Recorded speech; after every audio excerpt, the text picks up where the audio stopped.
Alright, let's begin one of the DLCs, and unfortunately, again, like I said, it's the poison one. Let me start by showcasing you the key items that we need to pass inside that I got it in the meantime. If I recall correctly, it's this one, the Dragon Talon. A terribly worn dragon talon. Legend has it that in the deepest reaches of a black gulch, behind a door locked from the inside, is a magnificent city built for a great slumbering dragon. This talon clearly dates to ancient times, but great vitality emanates from it still.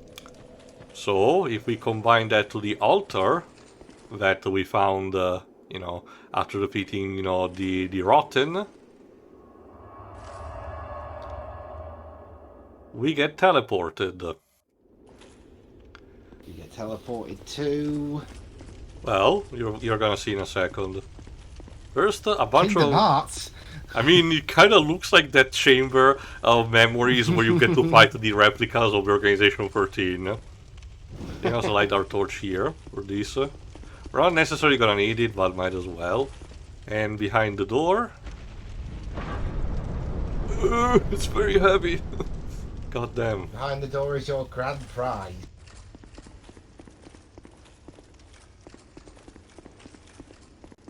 Is it any better or worse than where he's at now?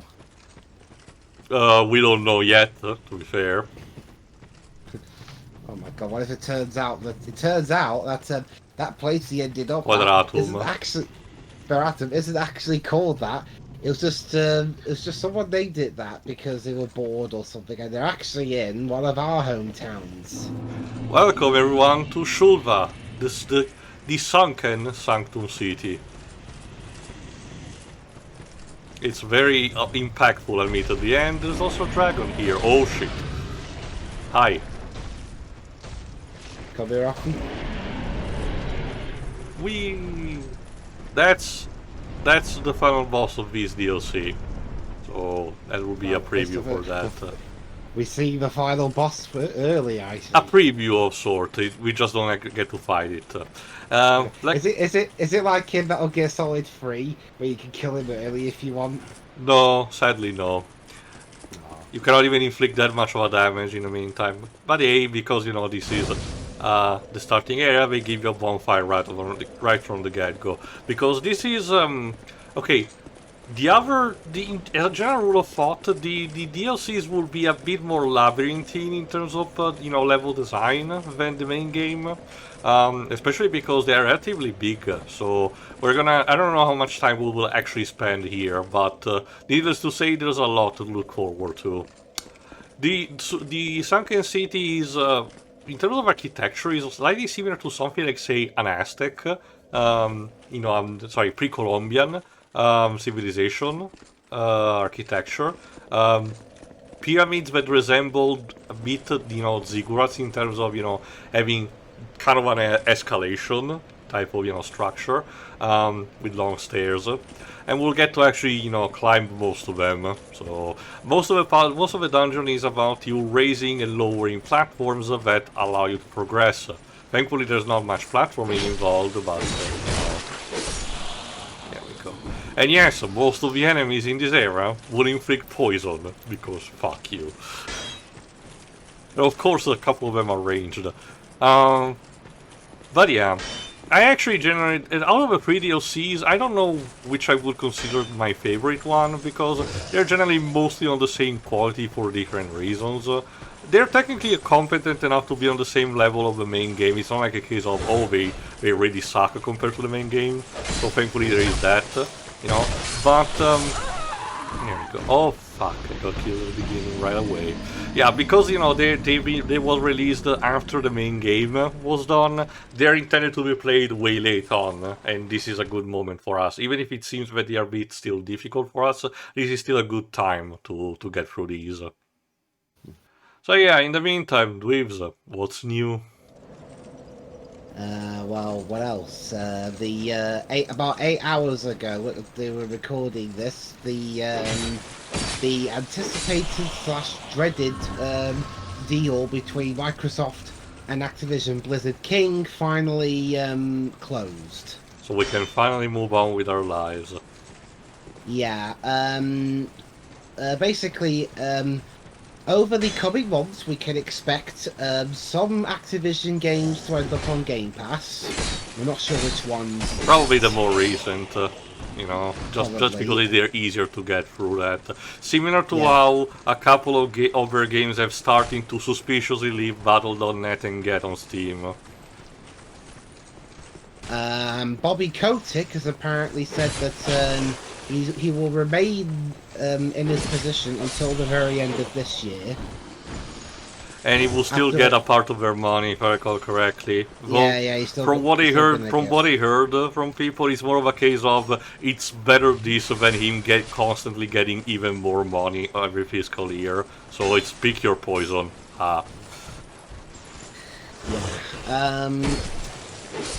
Well, okay. As for me, as like I said before, I'm not expecting anything. Anything but it's like when Disney bought Fox. Fox, yeah. Well, Fox Entertainment stuff. I'm not expecting any major thing to happen for at least a good few months.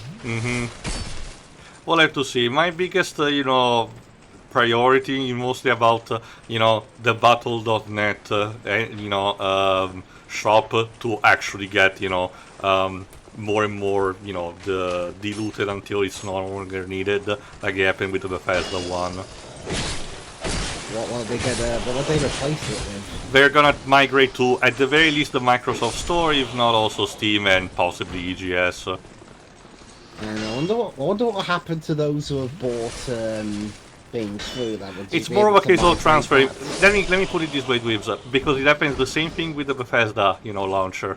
They literally just, contacted the users, and every single purchase was transferred to if they had a Steam account or a Microsoft Store one, or they could just create one. So at the very least, they accommodated one, and it's important because remember, Fallout 76 was included in that. For whatever worth is that, I know, but just in case they wanted to keep the account. So at the very least, I get the idea. People who have a World of Warcraft subscription will be able to, get on with it. But let me introduce you to the gimmick of this. Like I said, hitting these platforms makes other platforms raise. It's very gimmicky, admittedly, but this will create essentially a level of verticality in the dungeon. Some platforms will be up, others down, proper. Dude? You're supposed to be dead. Hi. Okay then, moving No, on. he's shaking his head in defeat. I can't believe I was defeated. Well, sounds like you problem. It's a general rule of thumb. You're encouraged to try to actually hitting the platforms as soon as you can, but obviously through if you played a game that has similar themes, you're encouraged to actually jump on one of these platforms as soon as it's actually raising up in order to actually reach a better level of altitude. So let's give it a try. Let's try to lower again this one. You can also do the opposite, you can get onto the lower level of the platform and get lower to, a proper, lower level, in case in kind of like making it sort of like an elevator, If I recall correctly, a couple of these can be potentially be activated by a distance, there we go, in order to, Dark Horse Ring +3, in order to allow you to, regulate your position, in relation to the platforms. Again, it's all a matter of discovering the level design, simple as that. Alright, let's use this to actually get on the lower level of the platform, like this. Me So we can put personally, down. Go on. me personally, I'm hoping that Activision's back catalogue and archive games might get a second lease of life on Game Pass through Microsoft's in-house team that brings those games up to spec for Game Pass. I get it. Like what they did with Unleashed, putting it up to 60 FPS. Maybe they could do that with Xbox versions of the the older Crash and Spyro games, although in Spyro's case they'll be missing Enter the Dragonfly since no It's Xbox also version. it's also a bit tricky because the Legend of Spyro was released as a like between the passage of generations. So the first two titles, if I recall correctly, are just stuck, on a lower hardware, while the last one it was for the 360. Yeah, 360 PS3. Was it on the PS3? I forgot. I'm pretty sure it was. Let me check. Dawn of the It was. I had it. Okay. Dawn of the Dragon. Yes, 2008 on PS3. Although I have the PS2 version still, because I'm planning on recording those versions for the channel when we get to it. Although at this rate, would it be wiser to just wait for the Possible. I mean, we're not in a hurry anyway, so... Yeah, I mean we haven't even done the first proper game of the series. No. Yet. Here we go. Mind you, that's done for a completely different team from the other two. I think did Toys for Bob worked on? I remember one particular team. Oh no! I got mistaken. The team that made the Tiny Tasmanian Tiger games worked on one of these Chrome Studios. I think they did the first two of the Legend of Spyro games. Yeah, and then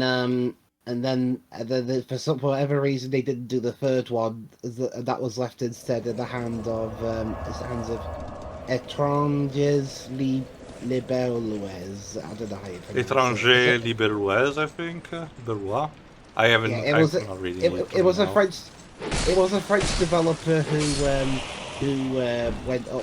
went belly up in 2012 with their last games being Alice in Wonderland and How to Train a Dragon, both in 2010. Okay then. But they made Asterix and Obelisk Double XL and its sequel. That's not too bad, admittedly. Where am I? Why am I not dead? Okay then. I didn't realize this. Alright, let's sidestep a bit. Thankfully, You're in the pit. thanks to the favor, we are able to, just get back without a cost. Let me use also this time to ask a question, since we're still making this in October season to be scared and everything, admittedly, but I remember hearing this in a long while ago because we were told by it, but I want to hear if it's true or not. Shirai, Yes? from what I heard, apparently you do have some experience with the System Shock games, apparently? No? Okay, I must have misheard then. Because we were talking about the concept of audio logs, because also recently I replayed the Bioshock games, so I got reminded of those either. And I remember, I think it was Sleeves that maybe mentioned that, but they probably misheard. I have the Bioshock games, at least. Okay then. Through Alice's Steam. I played recently the re-released versions, which run very smoothly, at least on PS4, so that's pretty cool. Although the first Bioshock has a tendency of crashing a lot for some reason, even after all the patches. Infinity is still a bit of a mess, but you do what you have to, because they had such a troubled development cycle. What they had to do. There's the Bioshock the collection. That's the one I'm referring to, Lives. Yes. I would like to play them at some point, because I do have them just right there. I'm not recommending completely Infinite Shirai, because towards basically the last stretch of the game, not necessarily the entire third act, but the last stretch of the game, loves to flashing a lot intermittently, so it's not really friendly towards you, unfortunately. Unless flashing can be turned off, then no, I guess No, not. I don't even think there's a mod for that. So no fun allowed, okay. Basically. I'm still thinking about it, because inevitably I'm gonna get to a game that involves flashing, and I'm considering what to do to try and remedy that for Shiro. And maybe when we get to that, I could turn the brightness down a bit so the flashing isn't as obnoxious. I'm not sure that's really how it works, but you're welcome to try, I guess. There we go. Alright, let's instead jump down from here, since, there's another path that we can follow. Let's see. Oh, maybe we can jump from instead there. It's a bit more safe, I think. Yes. There we go. So anyway, so while you were gone, me and Paige, me and Tia were talking about that Microsoft Active Blizz King Yes. thing that occurred about under 8 hours ago. At the time of recording. Very end record, but again, like we've said, I'm just tempering my expectation because everyone seems to be too much polarizing the matter one way or another, you know, screaming doom or believing it's the best thing ever, when at least for a very long while it will be not much, pretty much like what Bethesda, you know, the thing happened. Sure, Yeah, we're took a seeing while. Starfield, I guess, now, you know, but you have to remember that Bethesda is very different because despite having gone on the console market recently, starting with Morrowind and Oblivion, I think, you know, sorry, it was always mostly aimed at a PC, you know, market. So they're mostly at home anyway. So even something like Starfield is mostly attached to that kind of fan base. Activision is a bit more tricky because you know they always been very varied in what they provided. So we'll have to see what turns up and what not. Jesus Christ, the ragdoll. Alright, let's turn this valve down. And it opens an extra path here. Unfortunately, we will be needed to, you know, touch that other. There you go, that other button in the distance. Let me see if I can get a bow and arrow that can do the trick.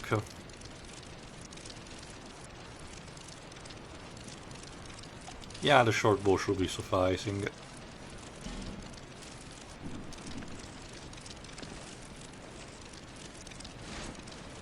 Yep.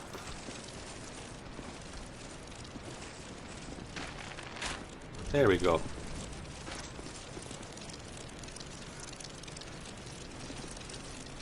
Oh, never mind, it doesn't... Oh, right, it raises another platform. Okay, then.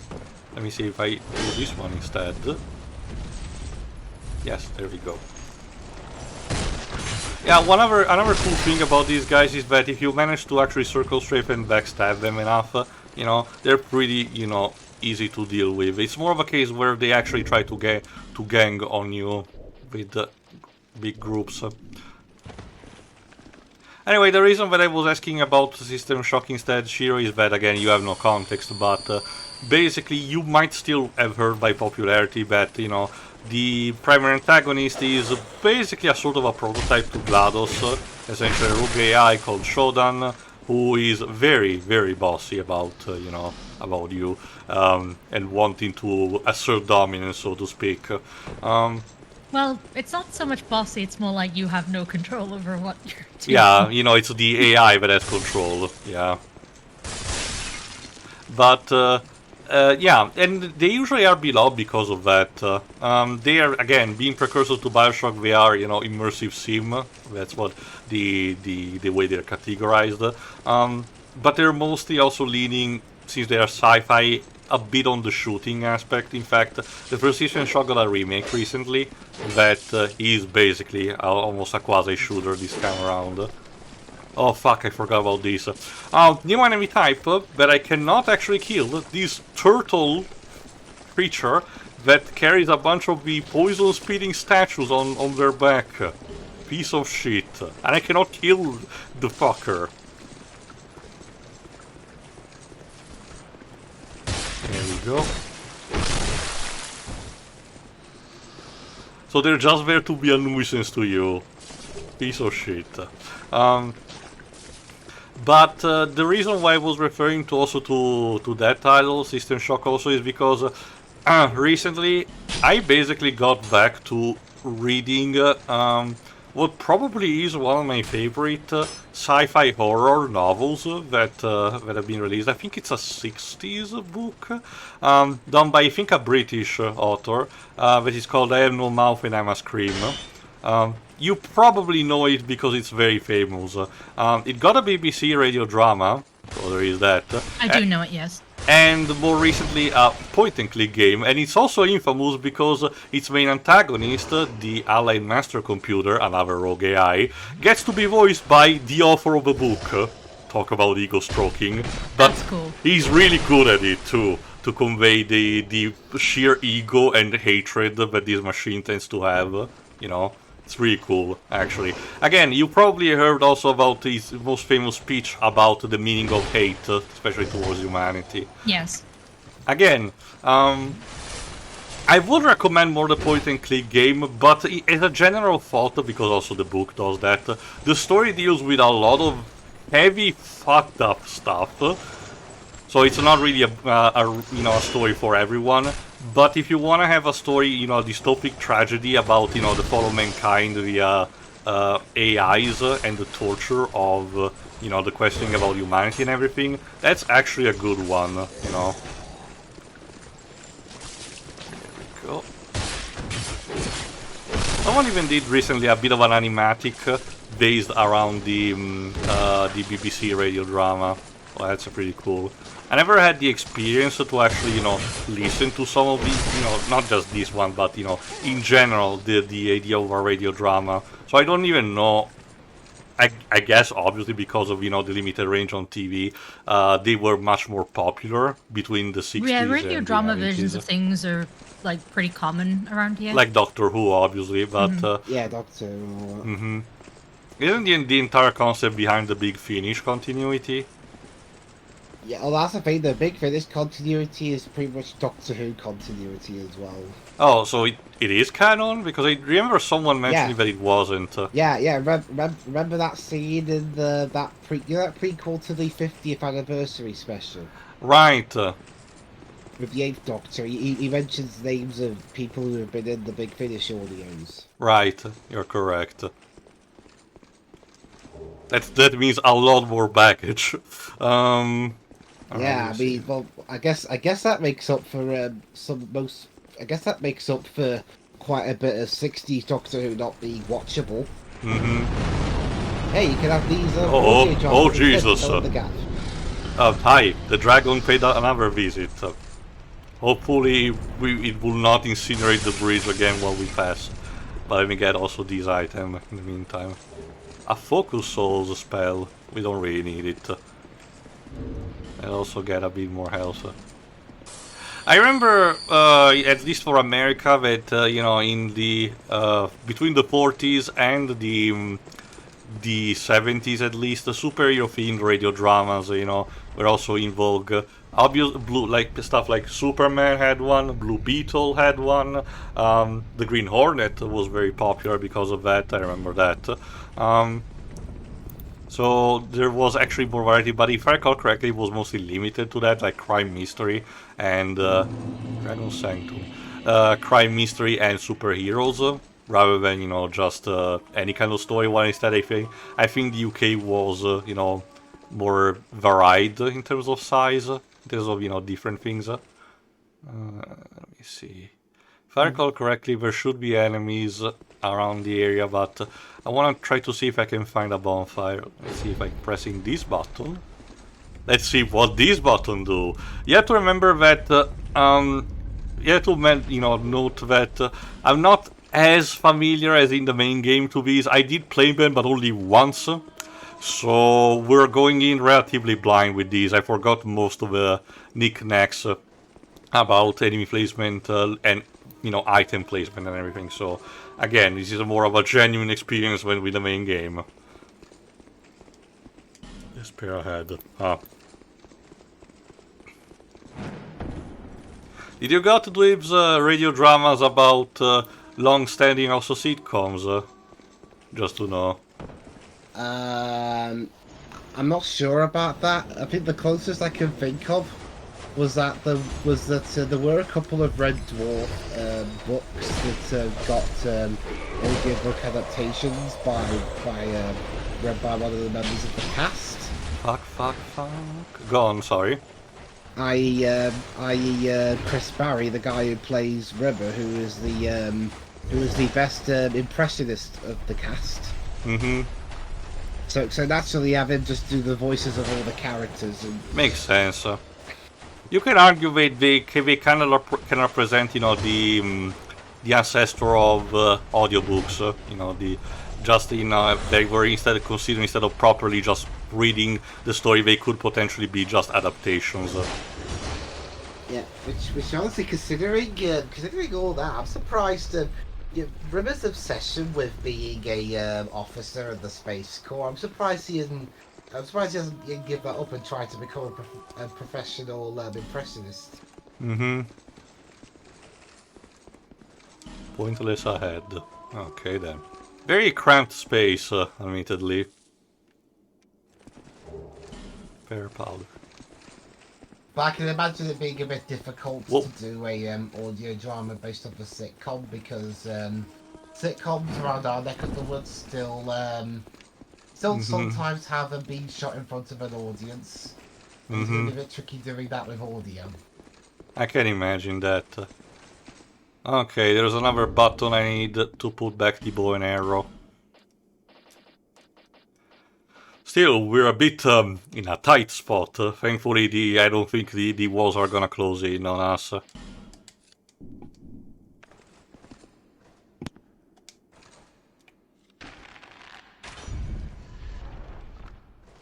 Let's see if it opens the door. Yes, there you go. And behind this door is more fucking knights. Oh, god damn it. These also are very stinky because they emanate an aura that inflicts poison. So they need to get washed up. Funny. Let's try to Yay proceed for instead. poison dungeons. No! No, don't do that. The only thing Oh, worse it's than those are sarcasm. the only thing worse there's than another those are button ones there. where you can't see. Let me just get... well, that's what thankfully the torch is for. Although admittedly, yeah, in the third game, the torch will actually become more useful because, it has 0 cooldown. It doesn't actually need to have a cooldown timer, and, the lighting of the game is structural, so it works much better than this. No, it's what having sighted people around is for. Not here. But I pressed the So button. next time you end up in a cave that's near my neck of the woods, you'll be come with you. I suppose. I tend to not go in caves.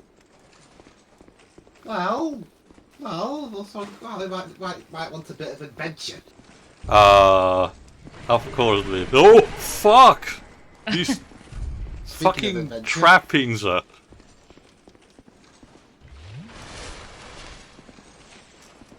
Like, whose idea was that? Hides game documents underneath bed. This is like this is the worst Abbott and Costello episode ever. Oh yeah, I remember watching the Laura and Hardy sketch where they get impaled on spikes. It's funny because in my country, well, not anymore these days, but for a very long time, there was a set of movies which do have a title that is a bit rough to translate in my country, in English, but it can roughly translate to Christmas Sweet, in a cinema, that they're basically about very, very raunchy comedy, and they're just not very pleasant to look like. Thankfully, they basically stopped doing that, and the actors who were basically the major parts of them, went on to do different things. They really were just not good. So I gather you contest that TV tropes should change the name of a trope from awful British sex comedy to awful Italian Yes, sex comedy. yes, I argue yes. Don't give up, skeleton. Anyway, Vibs, chest number 1, 2, or 3? You cannot say none. May I look at the chests? The one is the big metal one at the end.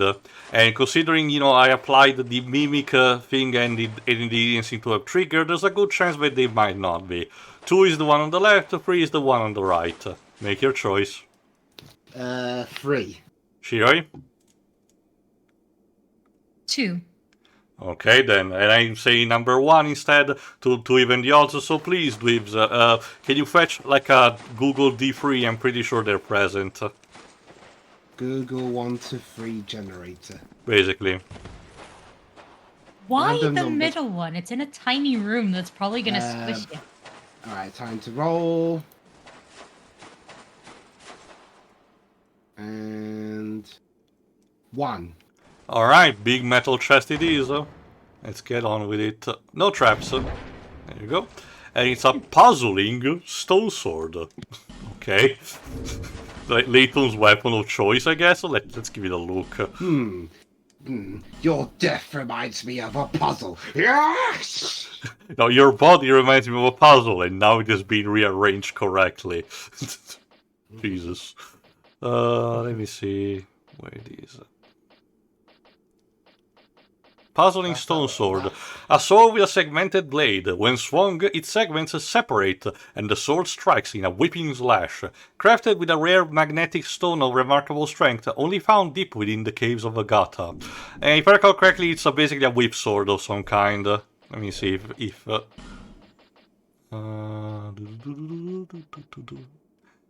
it is. Let's see if it...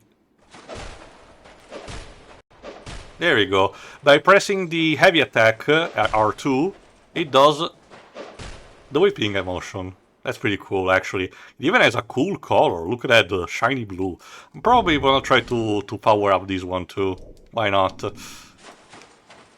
Alright, I'll get back to the chest another time. Let's try to get back, because apparently we haven't progressed much, apparently. I thought we were supposed to actually go in this place. You were left for trying to be to a pulp. Okay. Vision of a switch. Sorry, the game is still not for Switch. I'm very surprised that, you know, only the first Dark Souls has been ported to the Switch and not this one too. It really is perfectly doable, to be honest. Maybe it was a factor for, you know, the surprise alone. Maybe we need to get down here. There you go. Ladder ahead and then try dashing through. Okay, instead here. Oh fuck, one of these fuckers. Bug. Hooray for Ring, but beware of bug. Yeah, I'm not getting down there. Sorry, mate. Like I said, it's a very labyrinthine dungeon. And here, because apparently someone was a fan of Indiana Jones, I need to walk carefully because a lot of the floor is spiked. And unfortunately, it's also chock full of these more ghost enemies. Like this one. Fuck, and also Hex.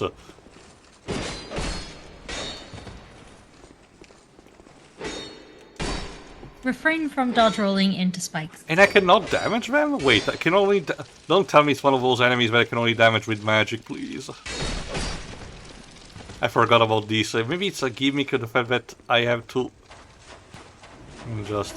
losing our souls is not too much of a problem, because, you know, at this point we... Between the loop and the... There you go. Between the loop and the stat that I have currently, I can easily just, you know, do just fine.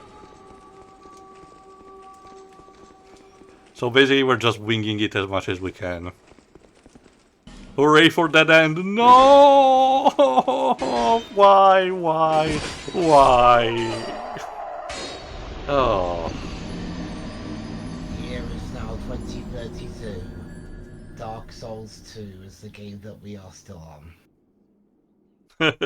Don't worry, Waves. Technically speaking, already for this first part, we're already doing, you know, a sizable amount of progress. It's not a case where we have to explore the dungeon 100%. That I can do that off screen. It's more important to show you the key things, you know, like the pathway and the bosses. But yeah, in between parts, I'll definitely try to level up the whip sword to see if it's actually more effective for a place such as these.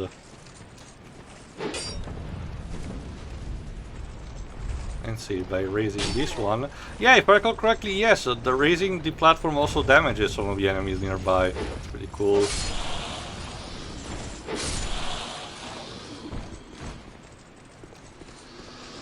There you go.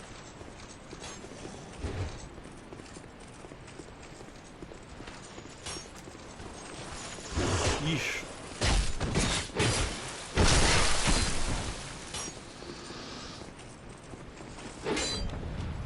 Oh fuck! I keep forgetting actually. What? Go on. The Microsoft thing earlier. I keep forgetting. That means now that after being PlayStation exclusive and then being middlemen since 2001, now Crash and Spyro are owned by Microsoft. Mm-hmm. That's the biggest irony, I guess. Yeah, it'd be like if Halo suddenly found its way to Nintendo. Yeah. Like, what are they even gonna? Again, it's a bit too early to say if Microsoft will do anything specific themselves. We'll have to see. They did posted a chart about the position of the studios, and interestingly enough, High Moon, Toys for Bob, and Raven are not listed to be working on mainline Call of Duty. They mention support, but it is mentioned that there's the possibility of them doing something of their own. Again, facts speak more about that than words, so we'll have to see if that pays off or not in the future, obviously. I mean, we'll probably get. I mean, we might get a Spyro proper Spyro for in a few years, maybe. We'll have to see. Yeah, I mean, it can't be any worse than the first Spyro 4, so no pressure. Is it called Spyro 4 in Japan, if it ever got a Japanese release? No, basically, I can actually sum up Spyro's history in Japan really quickly. Go on. You did mention about the different weird camera angle and the help. The first game released there, it was shit. The second game released there, it wasn't quite as bad. Then it took a while, but then they released the first GBA Spyro game over there and called it Spyro Advance. How random. Then they released the crossover between Crash and Spyro over there. Mm-hmm. Fusion. And that's it. Cool. I think they did release the Reignited trilogy there, but it wasn't dubbed in Japanese or anything. I can't imagine why. You have to understand, a lot of games that are made possibly in the West may not even get the Japanese dubs. I don't even think these ones, the Souls-like one, do get Japanese dubs. And instead Miyazaki decides purposefully to keep them in Japan in English for the feeling. Well, Crash, out of the two, Crash was always the one that did better in Japan. Mm-hmm. Probably was more marketable, as a mascot. Yeah, and that and it didn't completely alter the gameplay of Crash. At most, they changed some of the music tracks and adjusted the order of the levels slightly. Mm-hmm. Well, that means that the first Crash had 3 different types of soundtrack, because it had the beta one, the one official release, and then the altered stuff for the Japanese release. Yeah, so there you are, folks. What up, Frankenstein of a monster? Yeah. So there you go. So there you go, folks. In case you weren't aware before, stuff being changed isn't just a thing that the West does to Japanese stuff. It could be the exact opposite as well. These days a bit not as much, but back in the day it was mostly to try to have this cohesive kind of policy between nations, especially because Sony was still a Japanese-made company, so obviously they probably wanted something for their native territory. Yeah, like I mentioned it before. One example that comes to mind for me is there was that game called Pandemonium that Toys for Bob made, and yet when they and Bandai localized it for Japan, the game itself was exactly the same. They just changed the main characters. Mm-hmm.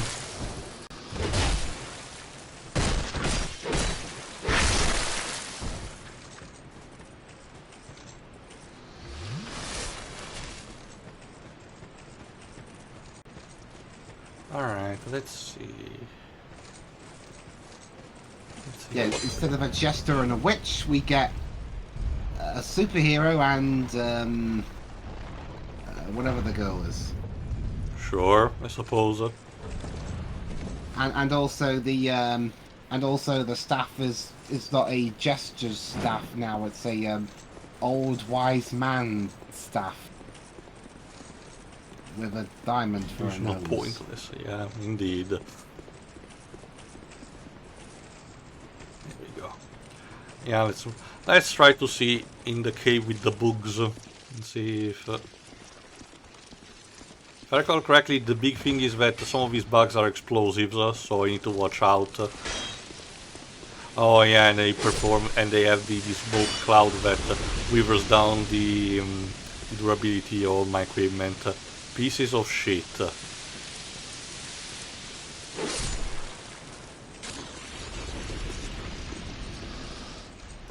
Alright, let's see if it's safe to actually get here now. Alright then. We get a golden fruit ball. I forgot if I think it's an item tied still to minor stuff that we don't really need it. And if I instead hit these. Again, that's one of the cool things for these platforms, like, you know, you experiment with what you can do with that. If I recall correctly, this creates a small shortcut from the bonfire.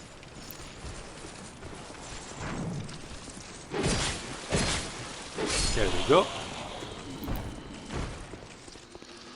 It's still doable, it's just a matter of getting the hand of it or anything. There's an expression in my country that basically says it's kind of like, you know, how to go in on a bicycle. You know, you just need to get used to it, but then you remember it. Okay. Let's see, where to next?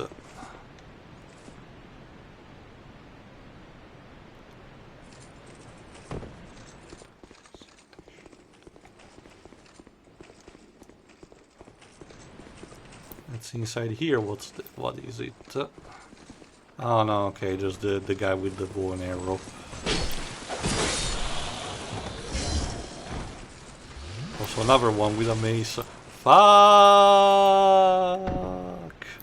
I need to remember keep. That's also the trade-off. When you lock onto an enemy, you need to watch your steps.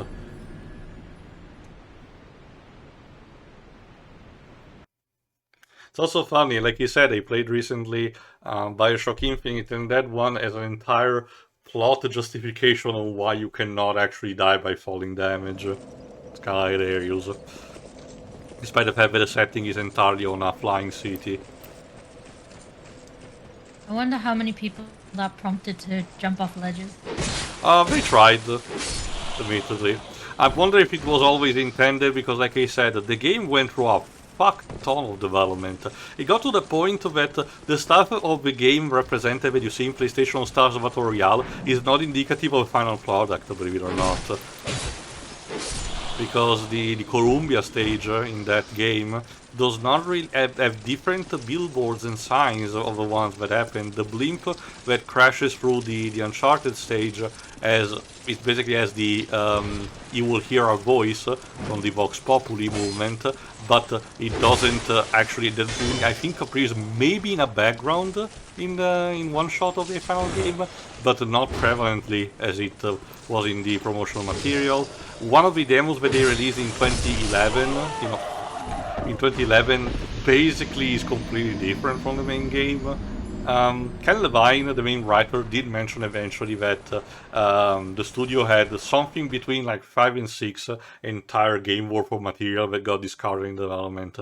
It's probably for that reason that after that the studio, I don't remember if the studio actually, you know, folded down Irrational Games, but you know, definitely they did not make any more games, and there's only rumor of another one in development these days. It's not helped by the fact that again the publisher is 2K, which is notorious for not being very, you know, cooperative, especially these days. So alas.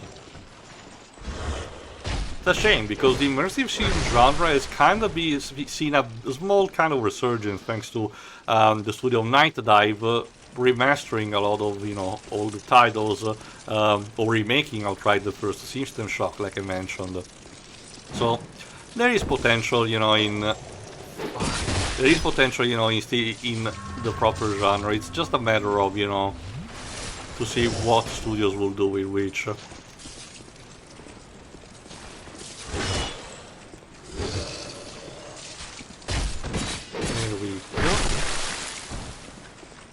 Alright, let's go through this pathway, since we actually didn't go through here the last time.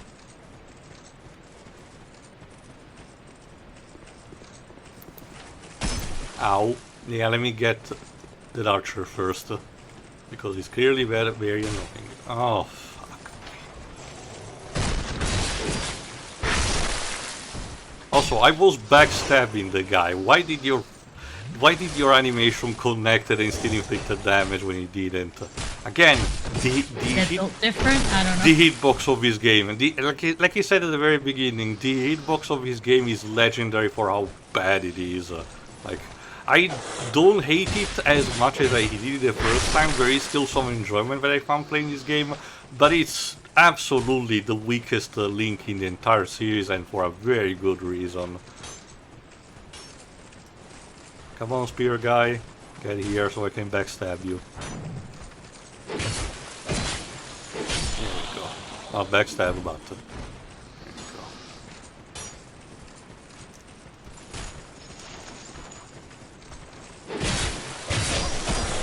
we go. No, please.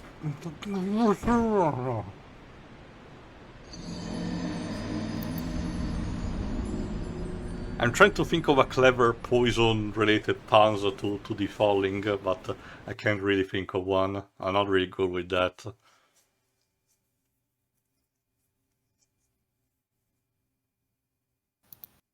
If you get too angry from falling off, you'll poison your blood from anger or something. I don't know. That's a very specific thing to happen. It'd be like saying, if you banged your head, you'll be I don't know. Think of it. Must be the fault of a yokai, yes. Yeah. If you bang your head, a yokai did it. Will appear and tell you where is the next gas station, and if you answer correctly, it will just throw you in the trash. Every bad thing that happens is a yokai's fault. Shiri, you cannot be this judgmental and tell him that it's about a yokai.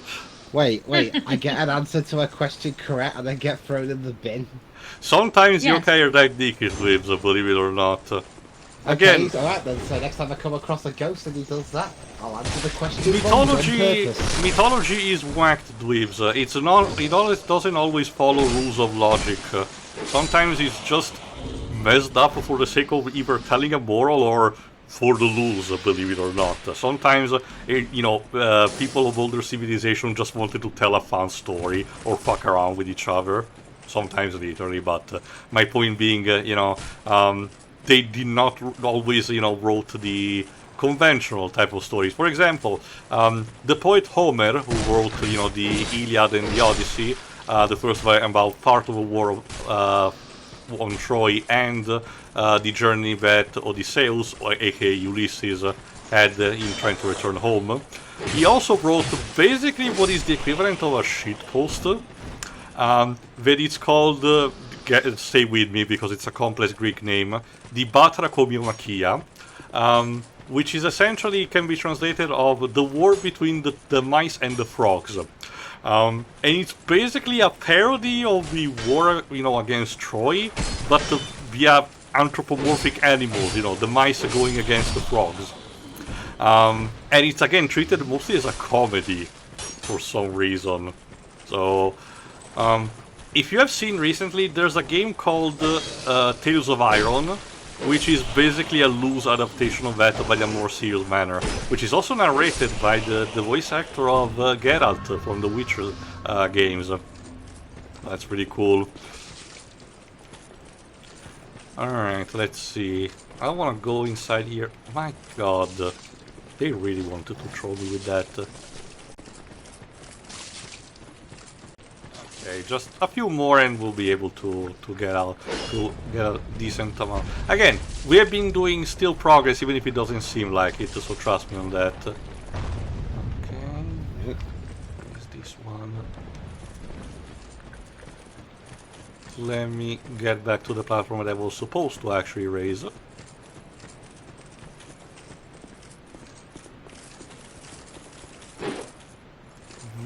Let me just play safe and use bow and arrow. Might as well. I probably should keep them equipped, but they do admittedly take a bit of, you know, weight from the system, so... There we go. We're going up. Okay, let me see.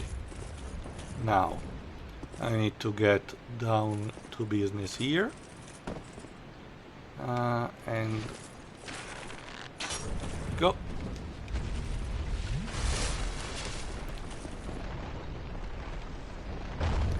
There we go. Try jumping, that's a cool trick.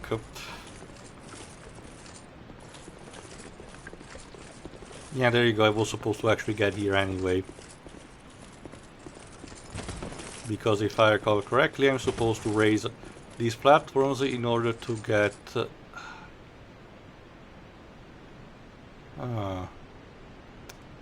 I don't think I will be able to jump to that point. I think I'm supposed to do something else too.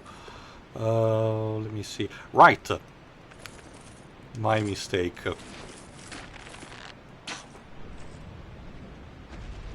It raises the final one that I need. See? I'm using my gamer brain to think about the situation. There we go. Yes! A bonfire! Thank goodness for that. Let's progress again a bit more and then we'll just stop. But like I said, we already did good of a progress. Help me. What is this? Try happiness, therefore composure. Okay.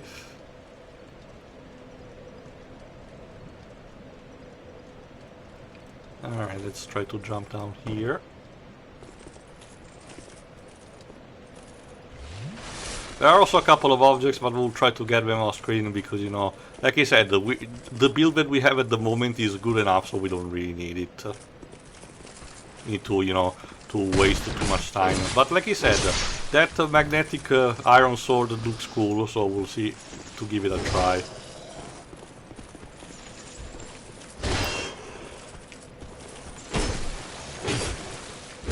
There we go. Alright, let's try to get back into that dungeon one more time.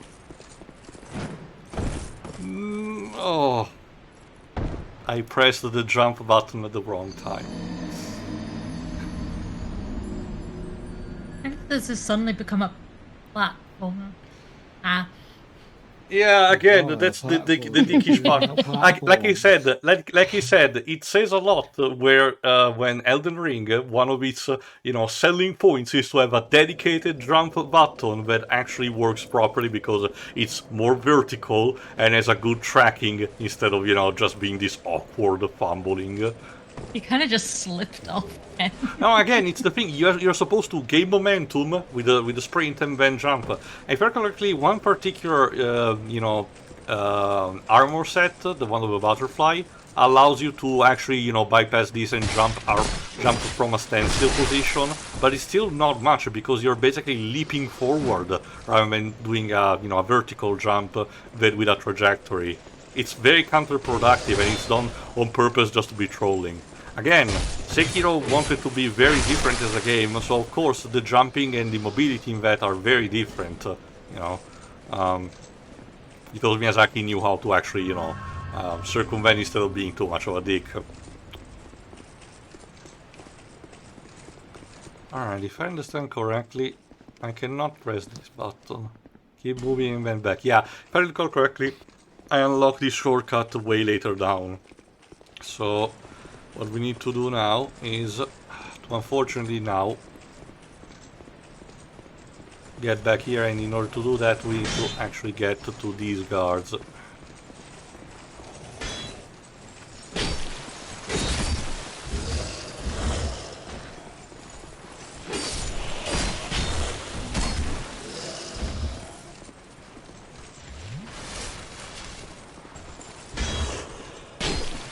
There we go.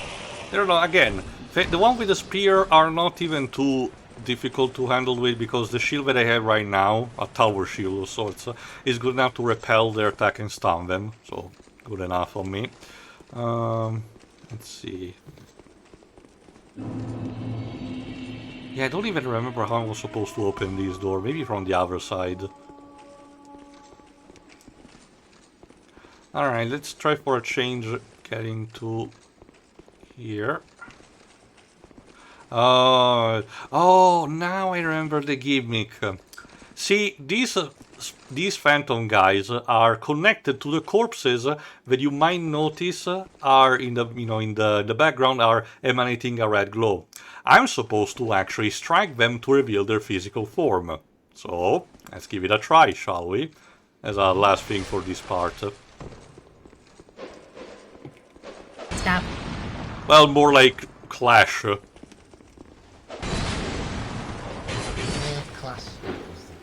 If I recall correctly, it also diminishes their damage potential a lot, by a lot. They're still a bit, a bit hard, but definitely now doable. You get a repair powder. Alright, we got 1, 2, 3, 4 chests. So, do you want to... Do you have... Actually 5. Dwebs. Ooh. How many in total do you want me to open? You cannot say 0.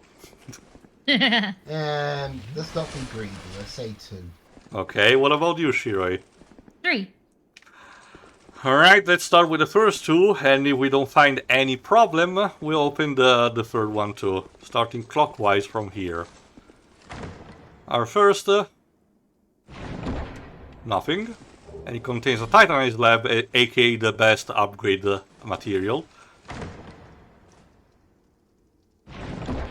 The second one, an old growth balm, again, probably more consumables. And since nothing happened, the third one... a soul vessel. Soul vessel? I forgot.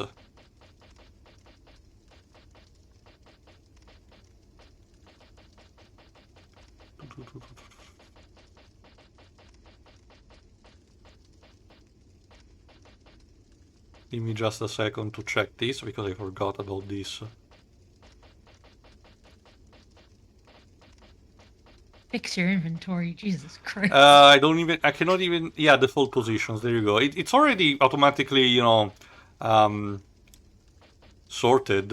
It's just a matter that there's so much consumables and a lot of this shit I don't really need. The true adventurer, like, before, yeah, I might as well just, stop it here. But before I actually have a curiosity question. For your roleplay sessions, Shiroi, is the DM one that pretends that all your adventurers have all the even more minutia type of item? Always have rope, like always have oil for the torches, stuff like that? No, but our bags don't have weight limits. Oh, bag of holding. Fair enough. It's a very common type of thing to not, being too much of an Not a ass. literal bag of holding. We've had characters with those. It's more so like we ignore the weight rules. Fair enough. Like, again, I can items understand. aren't infinite, so there's that. It's buy very expensive shit. It's a good accommodation. Again, the good thing about role-playing games like D&D is that the rules technically are there, but a good DM knows, if it's a good case to potentially circumvent them, to still guaranteeing, a fun experience that can still be challenging. So that's cool enough. Anyway, that's it for now. Tune in next time from, again, the Sunken City, so we can see if we can actually get to at least one of the bosses. So see you for that. Yeah. See ya. Ciao.